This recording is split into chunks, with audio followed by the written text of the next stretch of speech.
Effectivement, c'est ce qu'on fait. On enquête sur tous les cas positifs et sur chacun des cas, on retrace les contacts et on donne des consignes aux contacts, c'est-à-dire essentiellement la consigne d'isolement.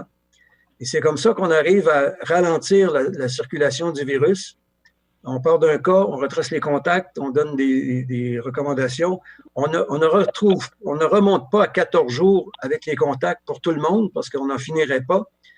Mais on a une armée substantielle là, qui nous est fournie par le CIS et par nos propres employés que nous avons réaffectés aux enquêtes.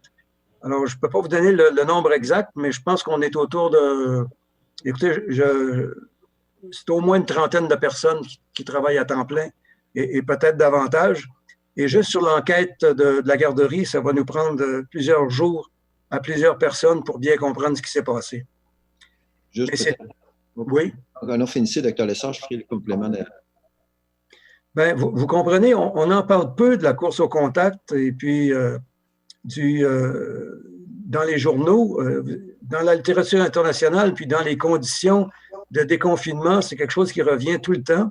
On parle toujours de la distanciation sociale puis du lavage de mains, puis c'est très bien.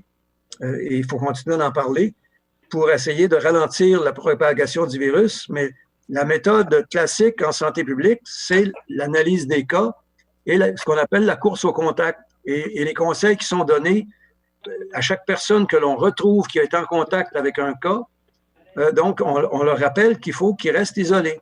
Alors, c'est une autre façon d'amener de la distanciation puis de ralentir la propagation.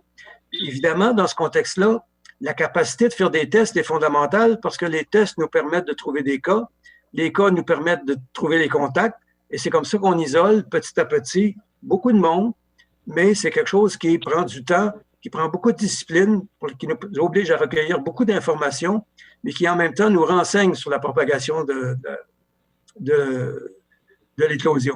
Non. Juste à titre indicatif pour tout le monde, c'est que nous, on a fait rapidement depuis le début de ce qui est arrivé, l'épidémie, puis dans la région canadienne, on a fait un grand délestage de tous nos programmes.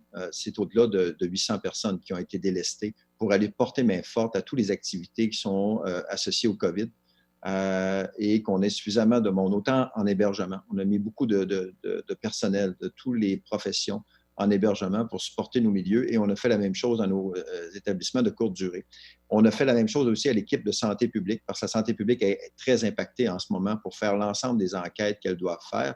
Et compte tenu qu'on a eu un retrait important de beaucoup de femmes enceintes et de professionnels immunosupprimés, on a majoritairement placé ces gens-là à la santé publique pour être des relayeurs professionnels pour faire les enquêtes et être capable de rejoindre la population.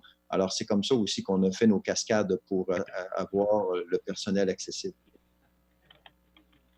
Mais je pourrais vous